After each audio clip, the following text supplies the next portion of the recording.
Falkner.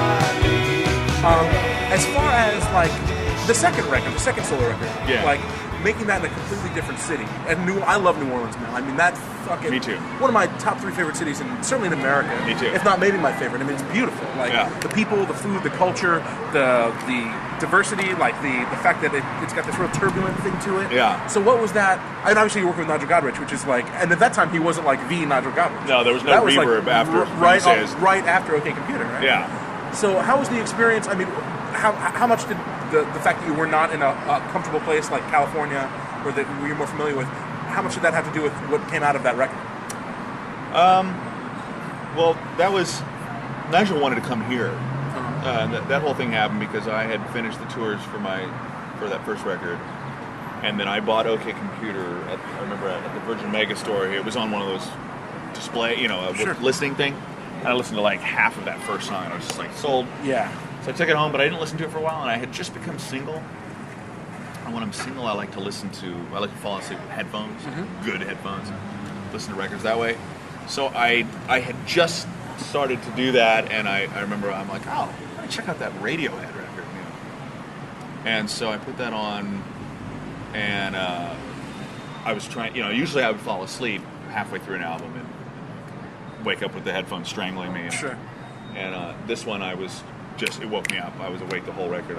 I got to the end of it. I turned on the light, and I was like, who the fuck recorded this album? There's a lot of, one side delays. Sure. A lot of that spatial stuff that wasn't really, that was kind of ahead of its time. Yeah. And, but stuff that I wanted to do. And so I was like, I ripped open the booklet, turned on the light, and I'm like, oh my god, I've never heard of him. Cool, he'll be cheap. Yeah. That's exactly what I said. He's going to be cheap. Awesome. It's not like Brian Eno or something. And so I told my manager to find this guy, Nigel Godrich, and I went to New York, and I remember he called me. I was in New York, and he was like, I've talked to a couple of friends of mine, a couple of engineer friends of mine, and I'm into working with you. Cool. And I was cool because he talked to couple guys that I really respect, like a lot of some of these '80s kind of producers, like John Leckie, Okay. who I adore. Yeah, dude, I mean, to me, it's Chris Thomas, John Leckie, Steve Lillywhite, Yeah. Brian Eno. For me, and what's the other one? There's one other that just kills me, but for me, it's Chris Thomas is my guy. Anyway, so. He wanted to come to LA and make the record, and I was like, you know what? I'm from LA. I know everybody here. Like it's a very social. My life was very social then, and I was like, let's go somewhere where we have an even playing field. Sure. Let's go somewhere where we have an experience together. And so I said, I made a record in New Orleans with this guy Brendan Benson, and why don't we? And that was kind of a rough. There was a lot of joy in that, but ended kind of bad.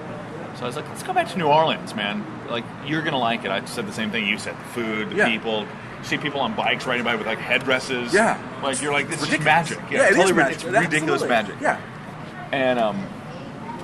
And so he was like, oh, cool. And he got into the idea. So, yeah, I showed up. He was supposed to be there. We were supposed to arrive the same day. He got fucked at immigration for something with his visa. So he was delayed a week. So I ended up having a week there. It's not an important story to the record and stuff. That studio is completely haunted. And so when I got there, I remember there was a guy that I knew from the Brendan record. And an engineer, he let me in. And it's a mansion. You're living. It's like this crazy. There's like 9 master bedroom It's insane. That's crazy. And in the quarter, and it's like a half a city block or something. It was insane. It's this massive place. And he's like, all right, bro, welcome, and you've been here before. I'm like, yeah, I made a record here 2 years ago or something. He's like, okay, well, just make yourself at home. And I'm like, well, where's Karen? Karen was the manager. It was kind of hot. We flirted. And I was like, oh, Karen's going to be here. Totally. She lived in the very top, like the third story bedroom. I guess that's the real master bedroom. And because Lanois didn't live there. And he's like, yeah, Karen doesn't work anymore. And I'm like, oh, well, who's up in the top room? Oh no. Nobody. And he's like, all right, man, I gotta go see my friend DJ. I'm out of here. There's nobody here. And I'm like, what? Like, because I never like to be in that place, even with less than 2 people. There's got to be a dog, and Karen had a dog. Really? So anyway, I did a little bit of recording in that week, but it was kind of anticlimactic. Right. We're supposed to start this thing together, so I kind of felt like just sitting on my hands for a week, and just going out every night to the R Bar. Yeah. Fuck yeah. You know the Royal? Yeah, dude. Sweet. Man. Absolutely. That's where I hung out with Alex Chilton there. Are you serious? Back then, like 97. How was that? I couldn't say that he didn't care who I was. Right. Like But at least, dude, just to be in the room. And you know who's the sweetest guy ever that I became friends with there? Was John from Wilco, the bass player. Oh, really? I don't even know his last name. Yeah. Nicest guy on the planet. And he was just always kind of hanging out, and he would come back and listen to the stuff. Oh, that's awesome. He was like, man, this stuff's amazing. Yeah. Stuff. Just such a sweet, like, good old boy. Yeah. But yeah, so then Nigel showed up, and we made the record. We had a blast. So, a couple things about that. Number one, I have to know this because I read that Tape Op interview years ago. I'm a huge fan of Tape Op. It's like the best audio magazine. It's great. It is, yeah. But you mentioned on that record there was one tune on Can You Still Feel that you did at home. And There's 2. With the 2. And you said, oh, you guys are engineers who figured it out. And I just painlessly sat I don't want to say for years, but I remember after I was like, which one is it? Which one is it? Oh, really? So, it's in the liner notes. No, fuck you, it's not. I'm sure it is, yeah. No, are you sure? Yeah, 2 of, yeah. I'm sure you're sure. I'm pretty sure. I'm not 100% sure, but I'm pretty sure. It's Holiday and My Lucky Day were both done by myself on a Mackie with a 1-inch Tascam 16 track. And the rest of the album is Ampex, MM, really? With API and CalRec. One of the studios had a fucking insane CalRec, and then mixed right beyond that Rite Aid. That's where Ocean Way is. Okay. Mixed at Ocean Way. So, yeah. And mixed to Dat. Really? My Lucky Day and Holiday. That's unbelievable. I would never. That's great. No, that's the biggest compliment I can get. That's awesome. And I was like, man, okay. It was right around the time I really started getting engineering. I went to school for it. I was working in studios, and I was like, I can't. That's awesome. Because at that point, I will boldly say that I know exactly what I'm doing with arranging and writing and singing and playing and all that stuff. But I just was like, again, like I said, I didn't know. I don't think there's any subtractive EQ on anything, and now I do a lot of that. Yeah, and that's the way that EQ. You don't want to add, you want to take away first. Yeah, yeah, exactly. Yeah. And I was just like, just leave that flat. Yeah, turn that up. Wow. There's hardly any low cuts or anything like that. It's just a chunky little thing, but that tape machine sounded good, man. That 1-inch 16, that Tascam. I mean, it had a sound. It had kind of a punchy, but kind of like a 3K little punch in the face. Yeah, it was cool. So I mean, dude, I love those 2 records. As I'm obviously letting you know. Sure. I mean, what happened as far as you were on a major label? Yeah. I mean, I know I have plenty of friends who've been on and off labels. I'm sure you have too. No. I mean, the thing that fucks me up in the head about that shit is those records were so accessible. Like, you play those for people who like, I don't want to say pop music, but it's pop music, pop rock music, and they're like, wow, this is interesting. How have I not heard this? Right. And it's not like you're some ogre. You know what I mean? Like it seems like everything fits. Everything was lined up. They're good songs. The production's good. Like, what happened? There has to be something that happened. I know. I wish I knew, honestly. Was it I was like, maybe he's just not good with people. You're clearly a very nice guy. And it wasn't like, that. Managers were bad. Okay. Managers were bad. Definitely. Okay, so the first record, the guy that signed me quit, or I'm sorry, the guy that signed me was fired the week I started my first solo record. So that was kind of the first crack in the whole thing. And then I landed on my feet at the label and ended up being kind of taken over by the head of A&R, this woman, Nancy Jeffries. She's in New York City, I'm here. That seemed like, wow, okay, that couldn't have gone better. Sure. The head of A&R is now my A&R person. However, she was an older woman. Like, she was in her late 50s. She had worked with Bob and Ziggy Marley at different labels. I don't know if Bob was ever on Elektra. I can't remember. Maybe. I'm not sure. No, well, I'm sorry. She wouldn't have been on Elektra that long. But she had been at Elektra for a while, and she was friends with Sylvia Rohn. And she just, honestly, man, she exuded this thing where she just didn't want to, like, rock the boat anymore. Like, she just, because the business was still giving out a lot of money. Yeah. I mean, I got a lot of money. Budgets, yeah. There was a lot of budgets in the mid to late 90s. But it was starting to show the cracks. future. Yeah.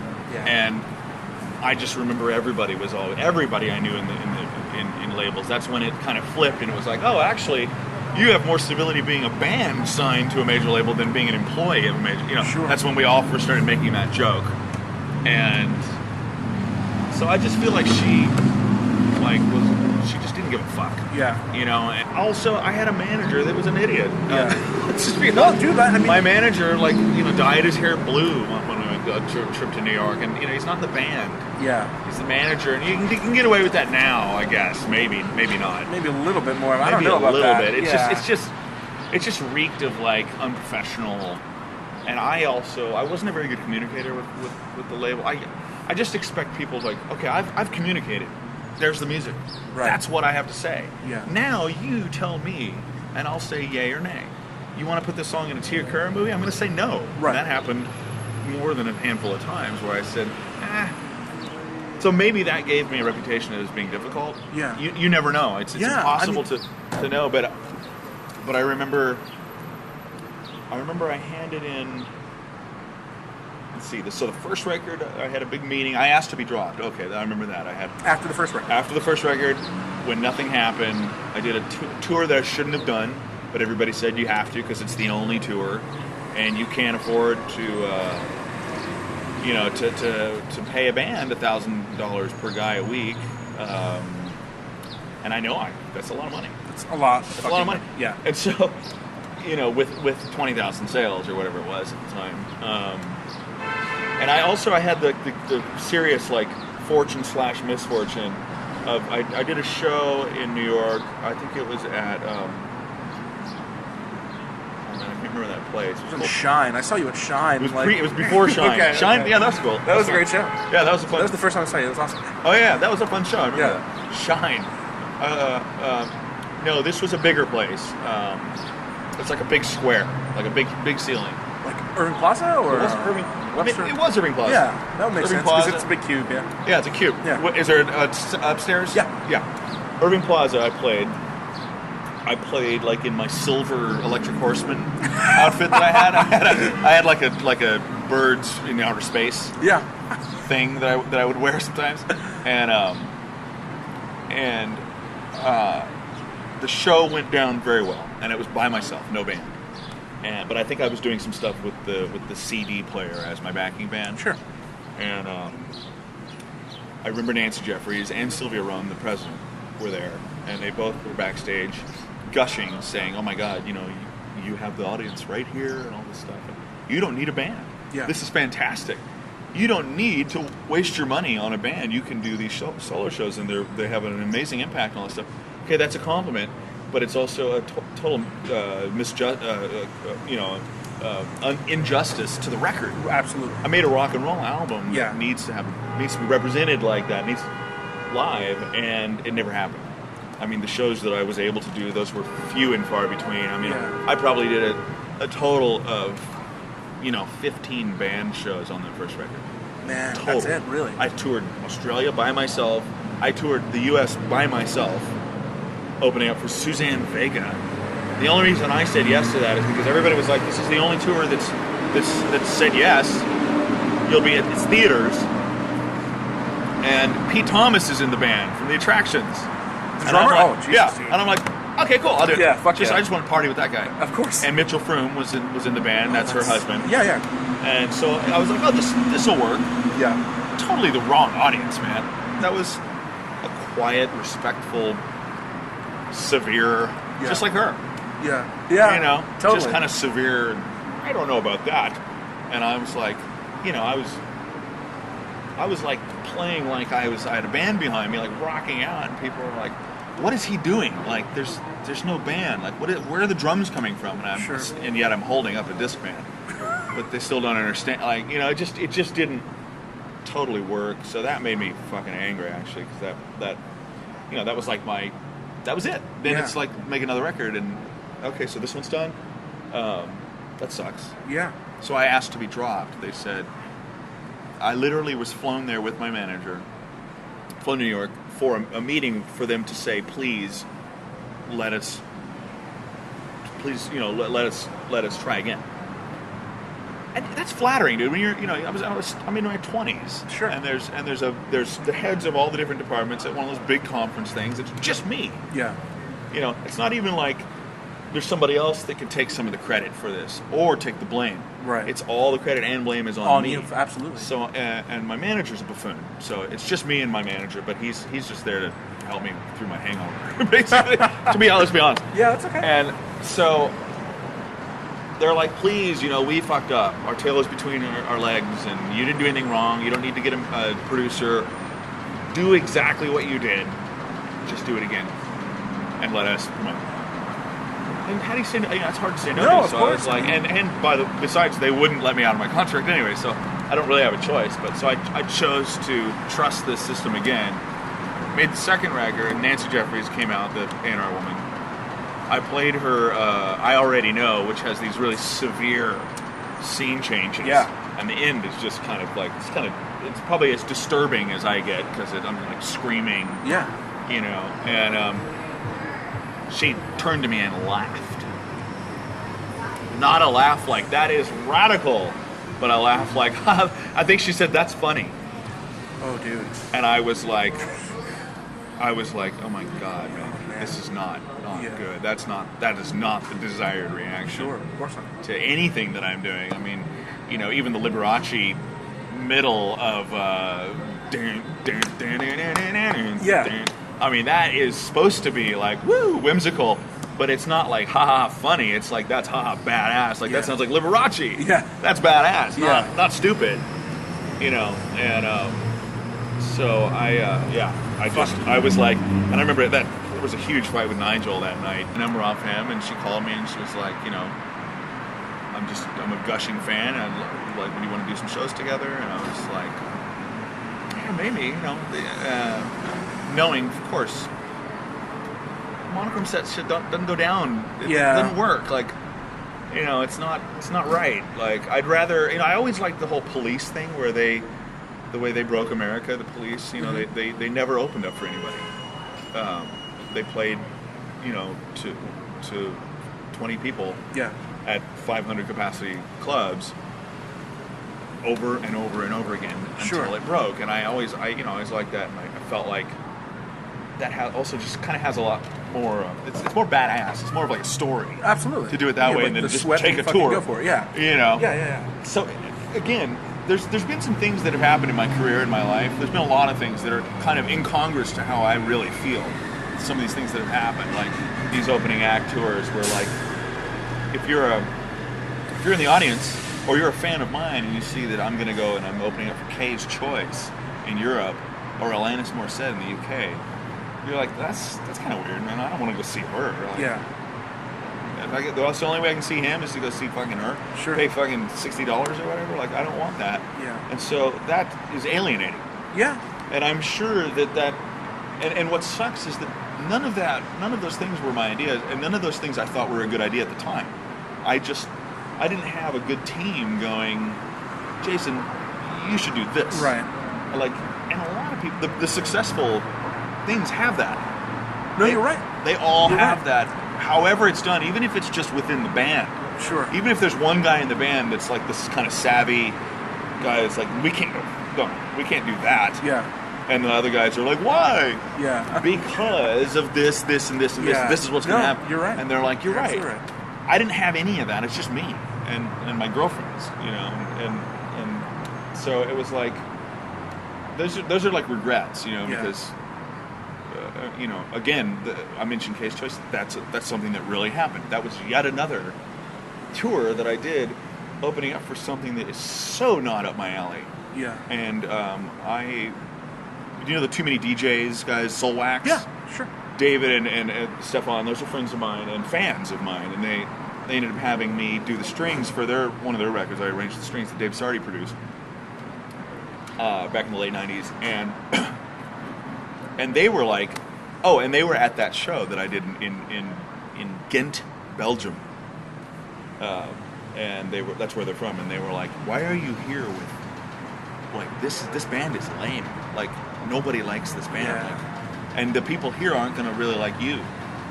You should be like playing with us, or like something, you know, like you should be like, I mean, I remember like saying like, I want to go on tour with like, you know, I mean, the thing that was tricky in the 90s is the division between indie rock and pop music. And I encapsulate both. Yeah, sure. And so Steve Malcolmus isn't going to take me out on the road. Right. Even though we probably have as much in common as he has with anybody else. Sure. You know, and what were the pop, you know, Duncan Sheik? Yeah. Which I heard. You know, I heard somebody at my label say, he's like Duncan Sheik. And I was like, if I could fire you, I would. They've compared you to Duncan Sheik? Yeah, just because there's two guys. Just because we're guys. Yeah. But there's nothing in my music that is like that. Nowhere near it. No. And I had to, like, defend that, you know, because that's just lazy. Totally. You know? Well, that happens a lot in the record business. I mean, people are always looking to compare you to something because they have no idea, you know what I mean? Like, right. I was like, why can't you just say, like, I'm like a young Bowie or something? Yeah. Like, why, you know, that's what I want to hear. Come on, just say totally. Just say it. Here's money. You know, not fucking, you know, Tal Bachman or some bullshit. Yeah, there were a lot of these guys. There were, around, and Tal Bachman. You know, I remember even Roger Manning saying, "Have you heard that Tal Bachman record? It's really good."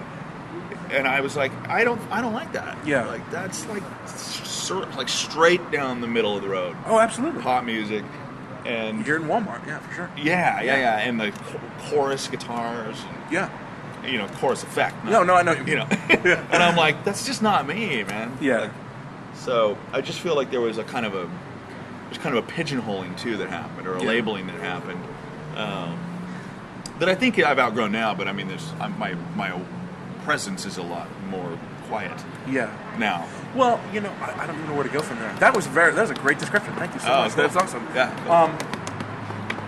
I just want to see. I just want to go back to one thing, actually, if you don't mind, because I do want to talk about collaborators, but the Brendan Benson stuff. I mean, you did work on his first two records. Yeah. How were you as involved with the first as with the second, or was it?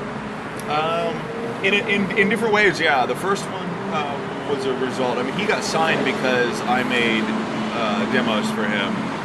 We made demos together of his songs that none of which were finished as far as the writing.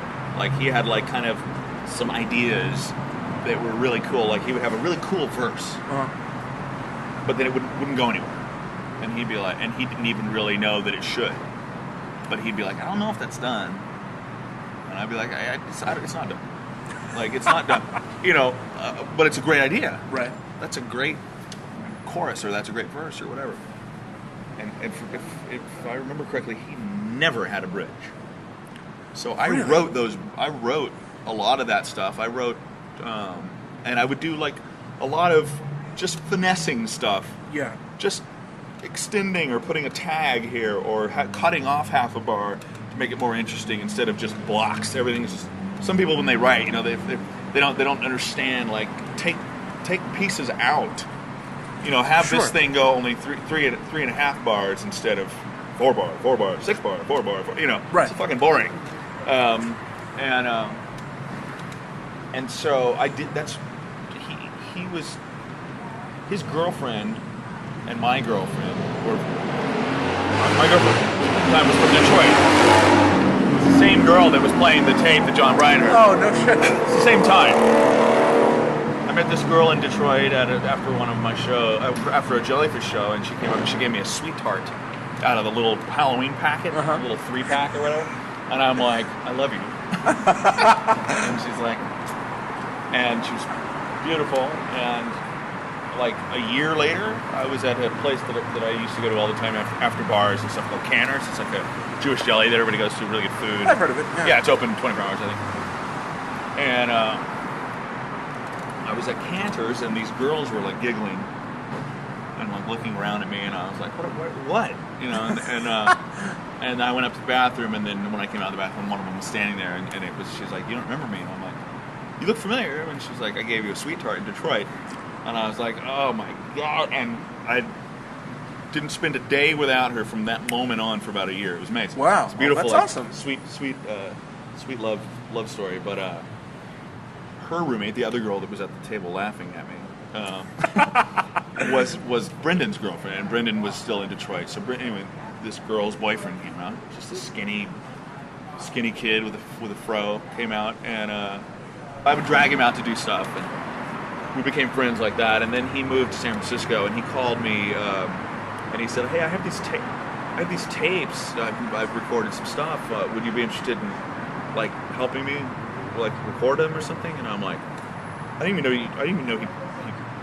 know he had any aspirations to do that whatsoever. He never played anything in front of me, ever. And I was just like, dude, I didn't even know that you wrote songs. Right. So he came down and played me these songs, and like I said, they had some really cool parts to them.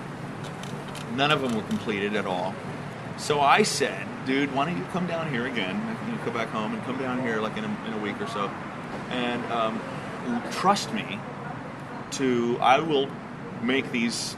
I'll turn these into little rock fantasy songs, you know. And he's like, really? Okay. And I all on my little cassette 4-track, and he came down and I said, you know, if you hate something, tell me, but you might hear me doing something. Basically, just chill out. Like, you might hear me doing something, and it doesn't make sense yet. Right. But when I add the other stuff onto it, they all work like this. You know. Sorry. It's okay. As far as like collaborators, man, I mean, who were some of your favorite to work with? I was going to say other than McCartney, because that's like that's like such a given. Like, yeah, that was just a crazy dream.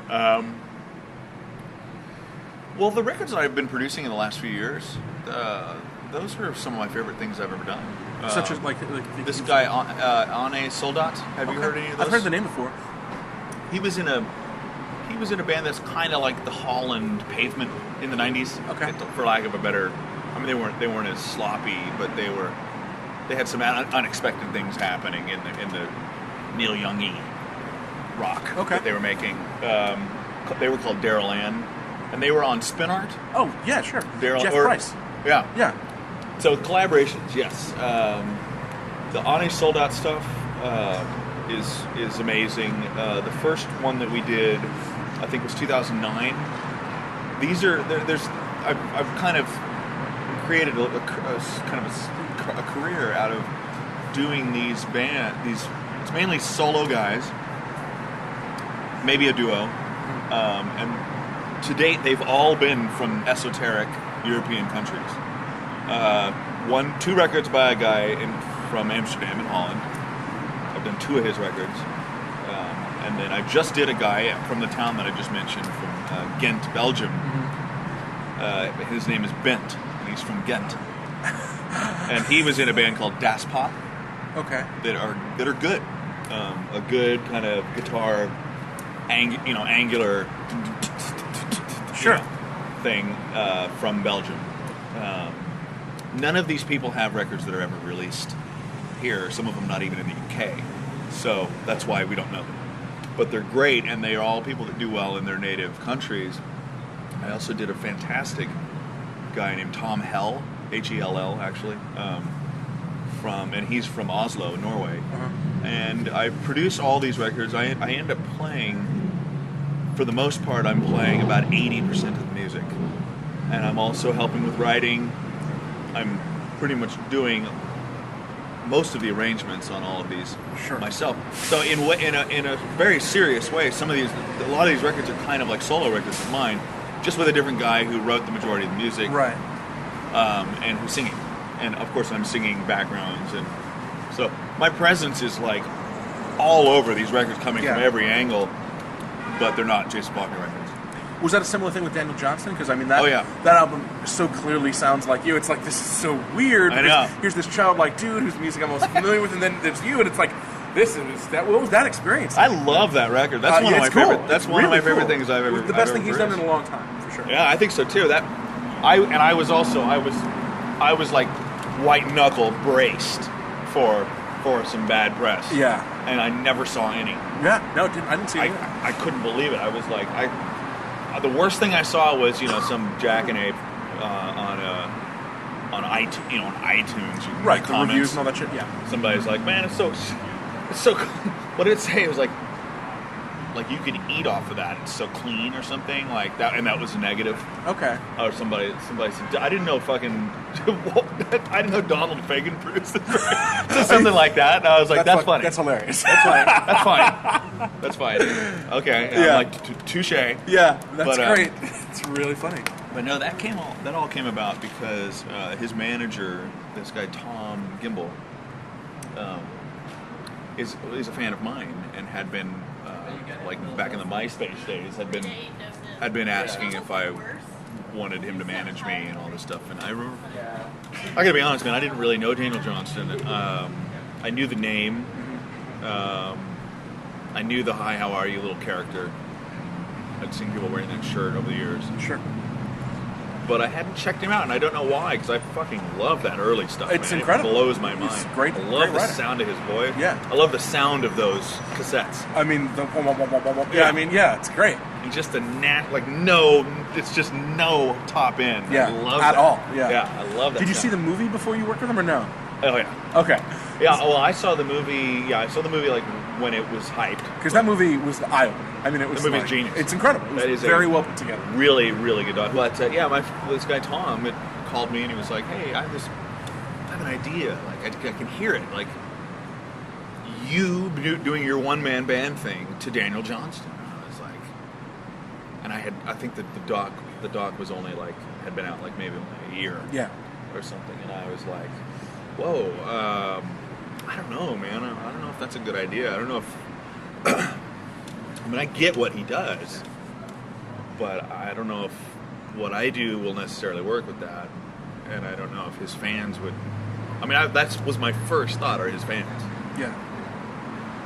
And he's like, no, Dan is so into what you do and things like you. And he's so into, he wants to make an adventurous rock and roll album and not just be stuck to this inept indie shit, you know, that he's aligned with. It's not what he wants. That's not what he is. So I'm very, very proud of that record. That's great. And Daniel is so sweet, man. I didn't hear back from him. His manager texted me right away and was like, it was the most glowing text ever. It was just like, I don't even know what to say. Like, how you created this, it's insane. That's awesome. Every song. And then I didn't hear anything from Daniel. So I was like, oh, I guess maybe it was too commercial for Daniel. That's my button. Okay. Especially with indie things. Sure. It's weird to That's even divulge that. But no, that's if okay. someone's like, oh, that's pop. Yeah. Pop to me is a button. I'm like, fuck you, it's not pop. It's like, even though in the same breath somebody could be like, Badfinger, that's such a good pop, and I'd be like, yeah. And I actually would probably say that's you know what it is? It's because pop has become such an ugly, stupid thing, and it's a taboo word for sure. Yeah, but obviously, if you're saying I'm pop like Badfinger, then we're all good. But if you're saying I'm pop like most of the current pop for the last 20 years, we got a problem. Yeah, no, understandably so. And that's where the rub is. But so I didn't hear from Daniel, and then it was 2 months after the record I think came out. Dick called me. He's like, "Hey, Jason, I'm here with Dan, and we're just about to step into a KFC, but he wanted to say hi. He wanted to tell you something." And Daniel's like, "Hey, man, I love our record. I love it." And he was like, I think he calls it my record. He's like, "I love your record. It sounds like the Beatles, man." And I'm just like, oh. He's like, Wow. You made me sound like the Beatles. Fuck, man, I love it. And I was just like, wow, that's sweet. incredible, dude. And he's like, I just wanted you to know that. Bye. Click. That's awesome. And then I've seen him a couple times. We did a show together. Oh, you played with him? Oh yeah. Oh, way cool, man. I wasn't in the band. Well, I did a couple of songs with him in his band at both shows, but I also opened up, and we did a show in Austin, and that was insane. So speaking of live stuff, man, I mean, I know you don't play a whole bunch in LA, unlike, or in general. I mean, it's great to see. I saw you when you played with Cheap Trick, which I'll get into. Oh, yeah. But that was in New York. That was fucking that like, was insane. Because it was you and Roger like Right. doing Jellyfish Tune, so it was like, wait, what's happening? and then to see, I love Cheap Trick, man. I've seen that band 30 times. Cool.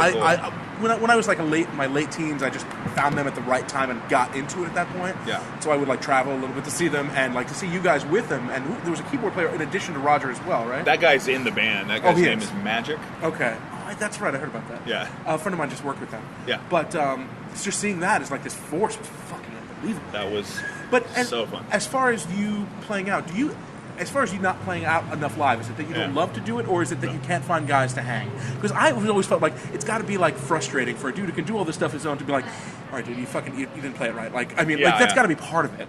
That's part of it. It's definitely not that I don't like it. It's always been kind of a financial thing.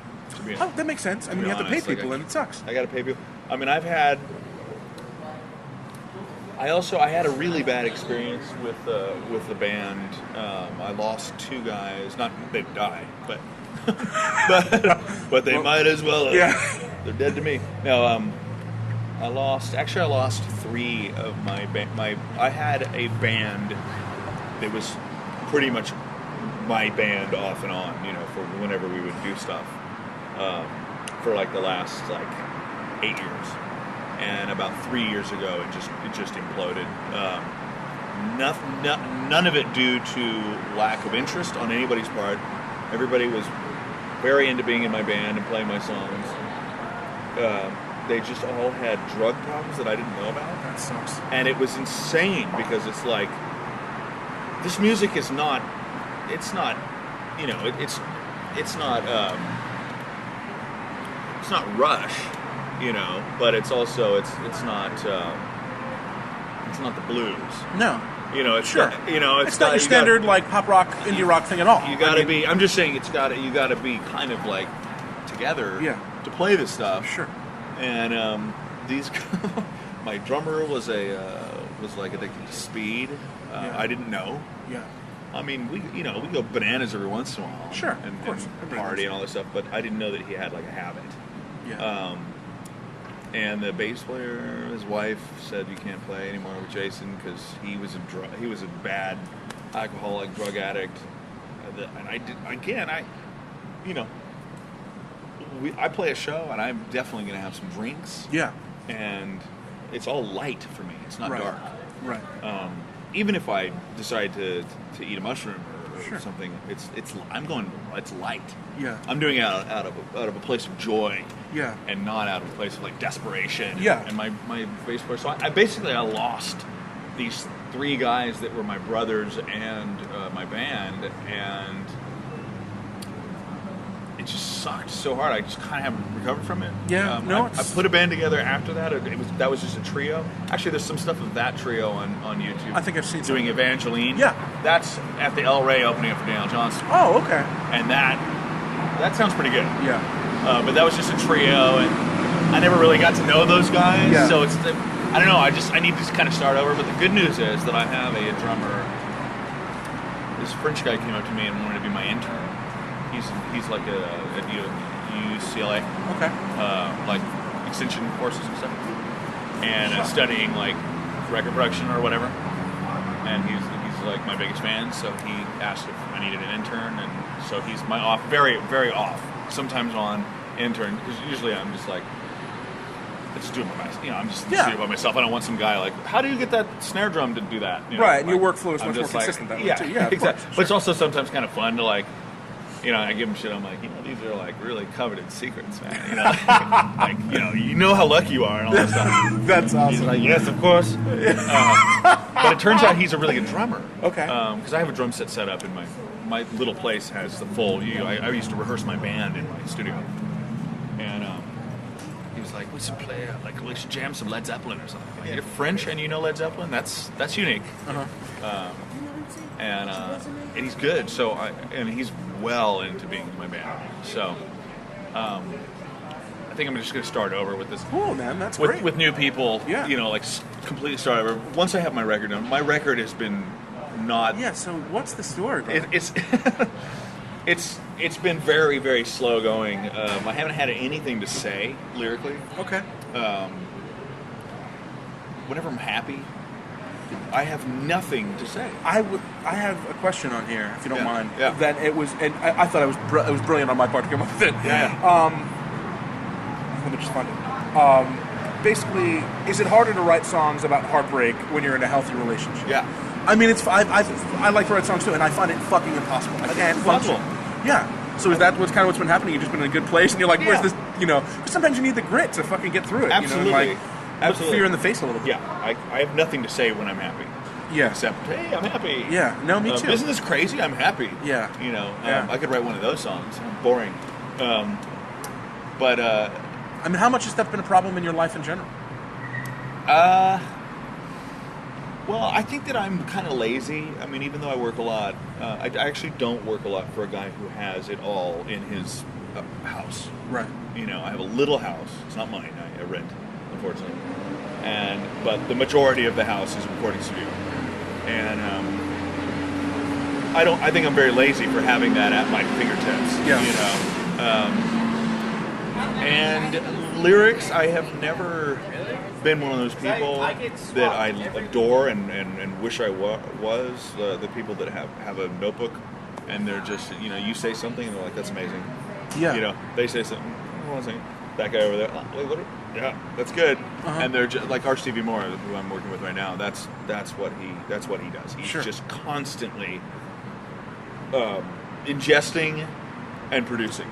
And it's fucking incredible to watch. He's 60 years old. Sure. And he's the most prolific, creative person I've ever met in my life. Like peerless. And, I'm sitting around like, what I do is I'm constantly playing the guitar. So I'm constantly coming up with something little. I hardly ever string these things together. It's coming to a little, and then it's on my voice. Okay. Recorded thing. Yeah, I've got like tons. I think there's maybe 1,000 or so, 30-second snippets. Yeah. I plan to go through them and pick out the things that might even fit together, form songs that way or whatever, just get inspired by something and make a song out of it. But I can't say that I sit around and I spend a lot of time trying to write songs. I don't know. That's why I say I'm lazy, I think, because I know there's people that have a discipline and they say, you know what, I'm going to fucking do something today. Yeah. And even if it's shit, I'm going to produce something today. Sure. I don't think I've ever done that in my life. Like, the songs that I've written have come out pretty effortlessly. None of them took a lot of work. Mm-hmm. And because I'm not disciplined, I don't really know how to work. I never knew how to study. Yeah. Like, I was always bad at jobs. Like seriously, when I say I don't know how to work, I don't really. It's got to be effortless. Well, that was going to be where I was going to lead it. I mean, and we're going to kind of come back to all this stuff because we're kind of rounding third. But so if you weren't doing this stuff, what would you be doing? Like, what if you weren't playing music, and if you couldn't do it for whatever fucking reason? Yeah. What could you possibly see yourself being happy doing? Like, there's got to be other things that turn you on other than music and pretty ladies that turn the rest of the song. Ladies. You know, I mean, God, I know that is a tricky one. Well, this might sound kind of stupid, but I would have no problem at all with working with animals because I'm a total animal. Oh, that's cool, man. Animal lover. Yeah.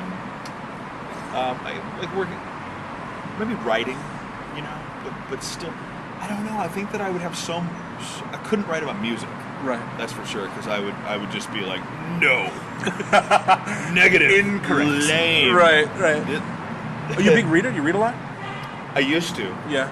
Who were some of your dudes? Oh man, well I used to. I was really into Bukowski. Oh, I mean, what a great city for it. Have you read John Fonte? Have you read Bukowski? No. The LA precursor to Bukowski. Oh, okay. It's Bukowski in like the 20s and 30s. I mean, but this other, a completely different guy, a huge influence on Bukowski. Wow. It's amazing, especially this city in that time period. How do you spell his last name? Fante. The book you want to get, my brother, it's called Ask the Dust. They made a movie. It sucks, but the book a friend of mine, I was getting out of a really shitty relationship, and I needed something. Yeah. And he was like, "Dude, read Women from Bukowski and read Ask the Dust, and it'll get you right where you need to be." And I was like, "Ah!" And then he was fucking totally right, man. Like, Ask the Dust, yeah. Fante. Fante. John Fonte. Ask the Dust. He's got a few books, but that is by far and away the one. Amazing. And it's a really, especially if you're going through some turbulent shit. That's the only book I've ever read twice in my life. Wow. Yeah, it's a beautiful book. Like a lot of I love you, fuck you, I love you, fuck you, like turbulent shit, but it gets somewhere ultimately. It's great. Amazing. Yeah, thanks for the recommendation. Yeah. So I'm sorry, I interrupted. I was into Marquez. Okay. I was into what else was I reading a lot? I actually read like a lot of Jim Carroll. Okay. I was reading like and Richard Hell. Okay. I got into like the rock guys, the poets. Yeah, for sure. I love Richard Hell. Did you ever see that book he has? It's like this big. It's called Artifact. No. And it's this big and about that fat as well. So it's like a little tiny thick book. Yeah. And it I think it was like a seagull, like a sick seagull. What else was I reading? I used to read a lot of like. It's funny because I have like a collection of vintage rock mags that were those were the, to me the highest art in rock journalism was Nick Kent, Lester Bangs, Grail Marcus. Okay. I read Grail Marcus's books. I read a lot of rock stuff. Yeah. Nick Kent I fucking love. I was always just curious. I mean, because especially you do write lyrics, even though you don't consider yourself a lyricist, because it's certainly not as important. I mean, it is. Oh no, I do. Oh no, I did I say that? I didn't mean to say that. No, I'm very into being a lyricist. Okay. It's just hard. Okay. I just no. I consider myself. I think my lyrics are. I want to put my lyrics out in a book. I think that would be great. I love your lyrics too. I think they're great. I think. Yeah. I mean, they take enough work. Those take a lot of work. Yeah. But that's why when nothing's happening, then there just aren't any. Yeah. Like the work happens after I just don't want to go down the same road. I feel like I've done enough kind of unrequited love. I've done enough kind of longing. There's a lot of longing. There's a lot of like wishing things were better. Yeah. In all sorts of regards, not just love life, not just all that, but in the world. Sure. There's a lot of kind of that forlorn thing, and I'd like to. I mean, Jesus, at some point in my life, I'd like to write like a party album, but not stupid, not like Andrew WK, but a joy. Okay. No, but just a joy. Almost like what's a good example of that? Like what's that guy's name? Like the Sweet or something. I don't know. Yeah, that's okay. Just like something like uppity feel good stuff that doesn't ever get undercut by something else. That's the thing. I have moments of that, but they all get undercut by something bittersweet. There's a lot of bittersweet going things. I mean, that's kind of me. Yeah, I mean, I think that's why a lot of people gravitate towards your music is because I feel like that's a lot of me too, and it's there's something about like the bittersweet that is just so poignant. You know what I mean? Yeah. Because it's like you want it so bad, but you can't have it, and there's something fucking beautiful about it. And it's like, fuck, what am I doing? Yeah. Yeah. God.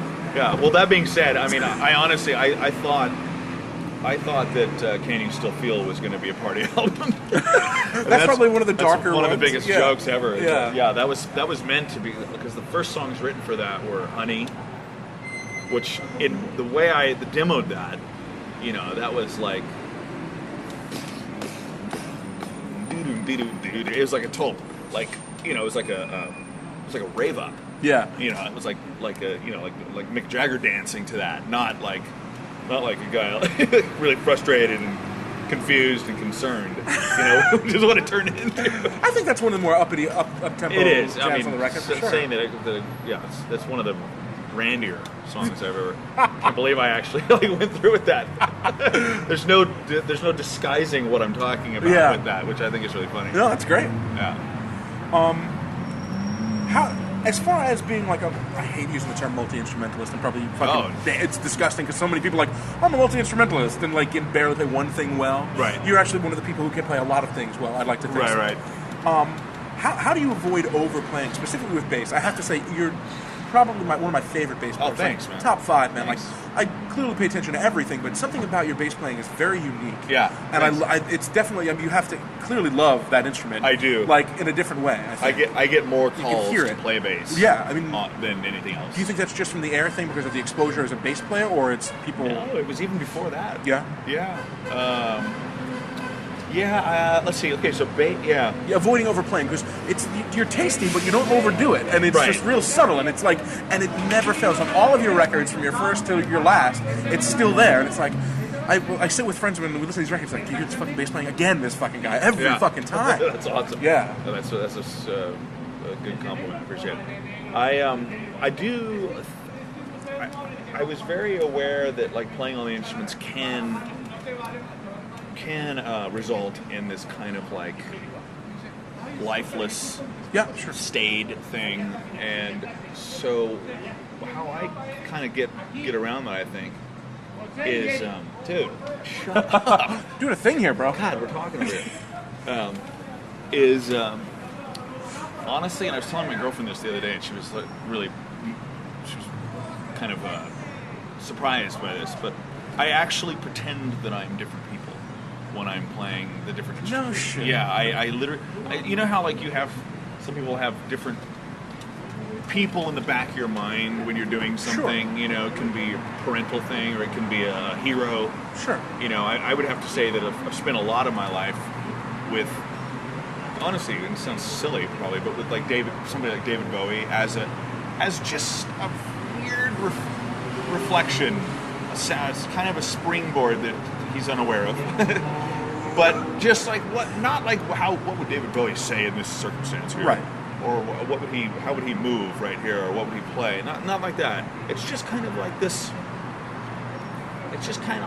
person it's so you're not alone, basically. It's like, because I'm creating things so much alone, and there's never anybody that I'm deferring to. Never. Yeah. So I basically am deferring to my different personalities. And so if I'm playing drums, let's see, my heroes on drums are John Bonham, Pete Thomas, the guy from The Sweet, Mick Tucker, I love, and then, like, you know, the guy out of Neil Young's, so there's a whole bunch of different types of things, and all of those, like, aesthetics and parameters are kind of in the back of my mind. And then I'm also, when I'm playing drums, whenever I do fills, I always try and make them interesting. Even if it's which it rarely is. Right. But even if it's that, I want to do it in a place that's kind of interesting, not an expected thing. So I'm always trying to do something a tiny bit unexpected. Not too unexpected so that it's just art rock for art rock's sake. Sure. But I always try and throw that in there. So, and then bass, my hero, James Henneman Scott. Pete Farndon from the early Pretenders. That first guy. Oh yeah, dude. That guy is a huge hero of mine. Bruce Thomas from the Attractions, Colin Moulding, XTC. Oh yeah, he's Paul McCartney. But even more like. Like kind of the Serge Gainsbourg guy, you know, that kind of. I like a little bit of like. I like a little like people used to be surprised when I only do bass with a pick, and I always kind of palm the bridge a tiny bit, sure, to get that attack and then immediate sustain, but there's no like there's no loud note. It's just. And but just as far as the notes, yeah, it's just. Those people are kind of in my mind only as that's like my audience. I'm not trying to play like them, because I think in some of those examples, I'm actually better than some of those people I'm mentioning. That's I've mentioned okay. some really badass people, but I'm just saying It's not like I'm aspiring. Right. It's just that that's my audience. And same with, guitar. I mean, I remember, like, my guitar stuff was like, one of my favorite guitar players is John McGeoch, this guy that was in Magazine and Public Image Limited, and he was in Susie and the Banshees. So he's certainly not a guitar hero to very, very many people, but he's one of the most innovative guitar players I've ever heard. James Henneman Scott for that first Pretender. Just listening to the solo for Kid. Yeah. Is like, if you want to hear what got me into kind of what I'm into on the guitar, there it is, the solo for Kid. I remember hearing that and just losing my shit. It's so sparkly and melodic, and yet also kind of has that kind of country, rock pile thing, which I can fucking just like. Dude, Dave Edmunds. Dave Edmunds is so fucking sick. He's the most amazing guy ever. Ridiculous, dude. And Nick Lowe, all those guys, man, I just love it. Have you ever had any interaction with Nick Lowe at all? I have not, no. I just saw him for the first time. I saw him twice last year. Once with a band and once by himself. Once with Wilco, which was great, but him and guitar. Then with a full band at Town Hall. And man, it was just like unbelievable. And was it great still? So great. And his fucking keyboard player is this like 70-year-old guy with a hunch. And then he sings one song, and it's like, it wasn't The Rose of England, but it was a similar lyric to that. And just fucking this soulful white dude, man. Like, it was like, I couldn't believe it. When it was over, I was like, did that just fucking happen? Wow. Like, it was so good. If you ever get a chance, go. Because he's really has this amazing arc of his career as well. Like, really modeled himself into this different thing than he was certainly years ago with the pub rock stuff. But yeah, he's fantastic. I love Nick Lowe. Oh, he's so good. Only a couple more if you don't mind. Sure. I know there was one point, or at least someone told me there might have been, when you were considering quitting the music business entirely.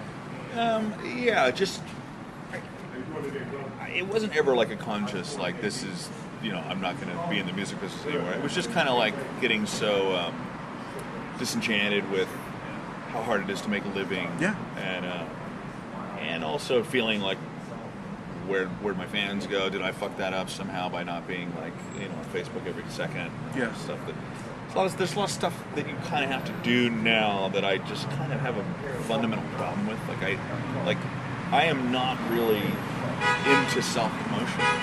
Like, I always thought, like, Mystique, that's the ticket. Like Led Zeppelin, like, not to keep mentioning Led Zeppelin. No, it's okay. They're fucking unbelievable men. But they're not even like in my, they're not at the forefront of my thought process at all. But just the mystique that, I believe that there's only 2 albums where their pictures are on it. One, they're on the back. Yeah. And then the Brown Bomber, they're the second one. They're in that group of... Right, and that's it. That's it. Yeah. We're not in those times anymore, obviously, but I still think there's value in that, Sure. I still think there's value in that for my fans. But the problem is, if your fans are just like, I need more, and that's not enough, then it's like, well, fuck, man, where do I go? So now I have to do what everybody else is doing that makes me nauseous? Like, check me out. I want to be famous. Yeah. No. It's like, I don't really want to be famous. Right. Like, it's not what it's about. Right. Like, and I feel so like abandoned by society that doesn't even respect that idea. That decision. Like, what do you mean you don't want? Like, you're kind of famous. Like, why don't you want to be more famous? Like, that's fucking stupid. It is. It's not my thing. And it's really it's very generational, I think. Oh, sure. And the younger generation you're now. 10 years younger than me. Yeah. No, it gets overwhelming, and I think to try to keep things afloat at a level like that has got to be a mindfuck, and especially with, like you're saying, like these things happening, and then it looks like this really good thing, and then it's not really what it was seeming to be, and that seems like that happens, like, unfortunately. And in addition to all that, I forgot to mention, I've had some management, like, since the blue haired stuff, right, of the '90s, the blue haired days. I had a situation that, that just fucked me up. Like, I met this guy. I was producing this band Magnet in Norway, and this is about 9 years ago. Okay. And so I, his manager was a UK guy that managed like Kaiser Chiefs and Franz Ferdinand at their height. Okay. And junior, senior, and all this stuff. And he was like, and his manager came over from England to visit us when we were making the record in Norway, and his manager and I just like clicked. And he was this guy. He was like 8 years younger than me, and he was like a huge fan. And he's like, "What are you doing?" You know, and I said, "I need a manager." You know, he's like, "Oh," so he was like, "Mike, going to be my manager." So yeah. He came out here, played him one song, and he said, "Done." And there's a song called "I Am You" that's never been released, and he's like, "Done. That's insane. Like, I'm your manager. I'll put all this muscle of all these things. You know, we're doing very well in the UK." And they were aligned with that label Domino. Mm-hmm. And he was like, I started making my record, and I actually hired this kid to assist me. He was an assistant engineer in my studio. Okay. On the record you're working on now, or previous? Oh no. This is years ago. This is years ago. Okay. This is eight years ago. Okay. Excuse me, 8 years ago.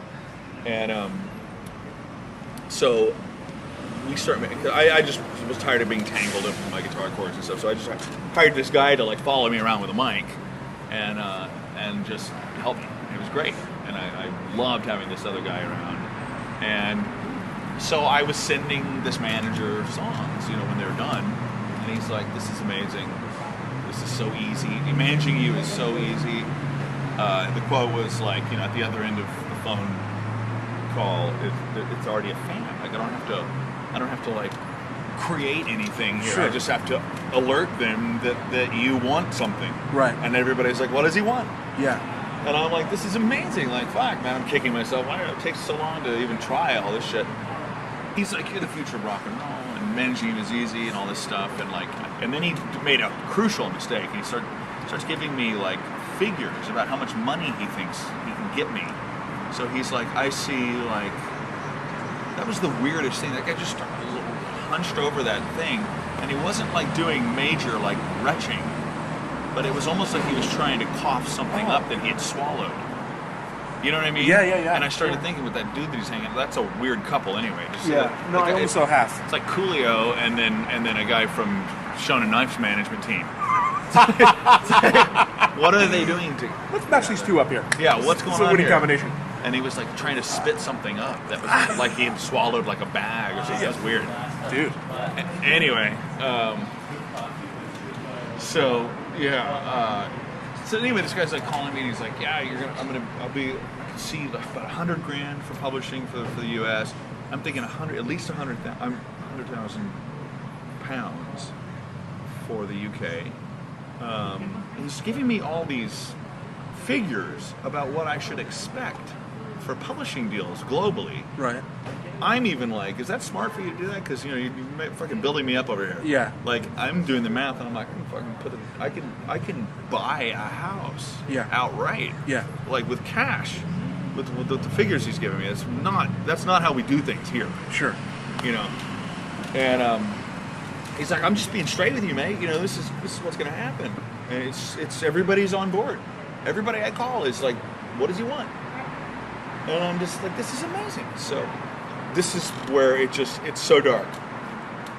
I sent him like the 7th or 8th song on a record that's almost done. That last song I sent him, to this day I've never heard back. And I'm not waiting. Right. But I waited. I waited for like a few months, and Yeah. I called. It's not like I just sent it and waited. I started calling him. I'm like, "Hey man, did you get that last one?" Because he's been reacting to every single song I send one at a time. Right. Amazing. Wow, keep them coming. Amazing. This is the best stuff I've heard in ages. Sure. Call him, text him, email, all the formats. I'm hitting him. And I'm even saying, "Hey, I'm a full-grown man. Like, Yeah. you can. If you're not into it, let me know, and we'll fucking do it. Right. It's okay. Yeah. I can take it. You just have to communicate. Of course. Just out of respect. Yeah. Never. Wow. Didn't get anything. And that like fucking fucked me up. And I was just like, I mean, everybody I tell that story to, they're like, "What a fucking prick." I mean, clearly, yeah. Clearly. and like it's not you. No. But at the time, it's like I liken when I got dropped like from Elektra, even though I had been asking, they ended up dropping me after the second record. Yeah. And I've always likened that to, like being in a relationship for too long and you got to find a way out, but you haven't done it yet, and then that person goes, we have to talk. And you're like, wait a second, I'm the one. Right. I was going to do this a year ago. That's a great analogy. And that's kind of like the thing with this manager. It's just like, it's not the same, the analogy doesn't work here, but it was just like so shocking. Yeah. Like, how could you be saying all that stuff? I mean, it makes me sound naive that I would be like, how could you say that? But really, how can you do that and not explain? Like, it's like such a lack of respect for me that's kind of like what fucked me up. That sucks, man. That's brutal, brother. Yeah, it was. Yeah. It was insane. So, that with, I mean, that was a while ago, but let's see, did I have I've had a manager since then that called me needy. I just have had bad luck. He's like, this isn't working, bro. You're too needy. And I'm like, first of all, you calling me bro is the first problem. Like, that right there is an indication that you're the wrong guy. Like, I'm not a bro, dude. Yeah. I'm not a, hey, bud. Yeah.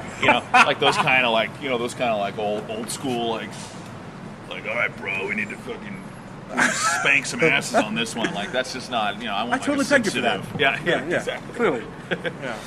But I don't have it. So what? I mean, moving forward, man. Where's it at? The record is the songs that I have started are insane. Okay. Like they're my favorite stuff I've done, without a doubt.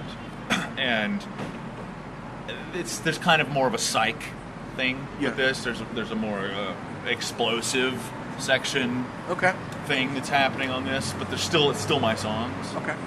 So I don't think any of my fans are going to be like, what the hell? I think people are going to be like, oh, hell yes. Awesome. On this one. How's it going to come out, do you know? Yeah. I don't know. I do have it's odd because I'm not putting myself out at all yet. Yeah. But I've had a couple of offers. Yeah. Just, it's been kind of this weird, like, timing. Like, how did you even know?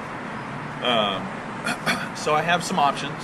Great, man. That's awesome. I'm considering even just, I have some, like, crazy, super like indie guys that are even anti iTunes because it's Apple. Right. Some of these real core dudes, they're like, fuck that shit. But they were telling me about something, and I don't remember what it's called. Of course, I'm sure I had heard of it. It's a way to sell songs, and you can do it one song at a time, or it's a site to sell music. Okay, it's not like not radio, RDO. No. It's something that I've definitely heard of, so I know you would have heard of it. Okay. But he was like, my friend was like, oh, it's someplace where you can name your own price. Okay. Oh, it's similar to the Radiohead model, sure. Okay. But he was like, if I were you, man, I would just put one song up, because there's a lot of people waiting. Yeah. Make it $1.50 or whatever, which isn't crazy. There's people that charge $3 for a song if you're really greedy. Yeah, sure. And just say this is from a forthcoming album. Yeah. And just sell one song that way, and get people going. Holy shit! Like, and sending people to this to buy it. Sure. And then you don't. My friend is like, and my friend has worked at labels, indie labels and stuff, and has some of those screamcore bands over the years, but ones that did well. Okay.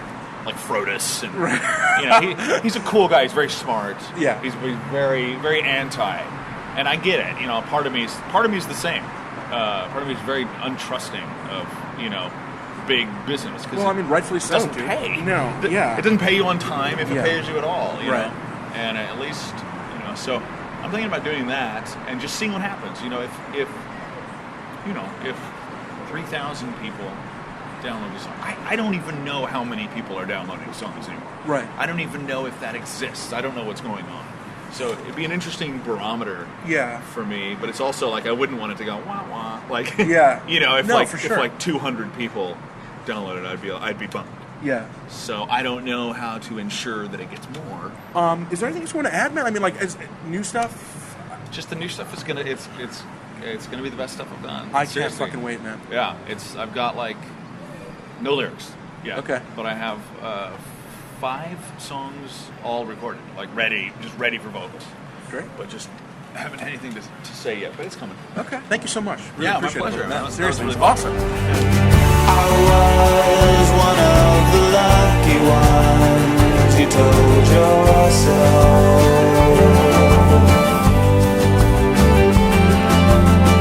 You hide behind the mirrored eye, don't see yourself. So that was it, everybody. Pretty crazy, that guy. The shit that is in his mind is awesome. I hope you really enjoyed it. I just want to say thank you to Jason Falkner, man.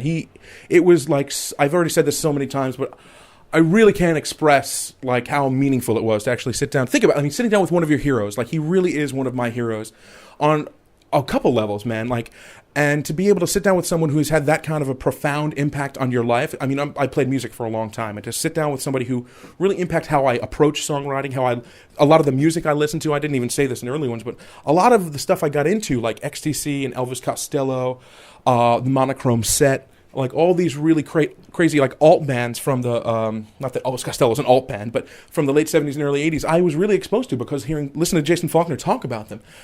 And it's amazing, and his body of work is really incredible. And if you're a fan of that kind of music, you should really, really check it out. If you're a fan of fucking music, check it out. He's a real musician. People throw that word around, but it really applies to him in a way that is pretty incredible. So thank you guys for checking it out, and thank Jason Falkner. If you guys could go on to bringsustogether.com. We've got a blog that goes up all the time. There's a Facebook page, Twitter. You can go onto iTunes and subscribe to the podcast. You can give us a good rating. A couple stars. Give me a couple stars. Maybe a review. Like, oh, this is the podcast. It sounds fucking horrible all the time. I can't fucking stand it. That's fine. Any news is good news to me, So I'll take what I can get. I was going to quote Bachman Turner Overdrive. Was that Bachman Turner Overdrive? Anyway, thanks for listening, guys. Tune in next week for some more What Brings Us Together. Wakes up late and she sees before her newspapers spinning round. Takes just a second to grab her senses as her love comes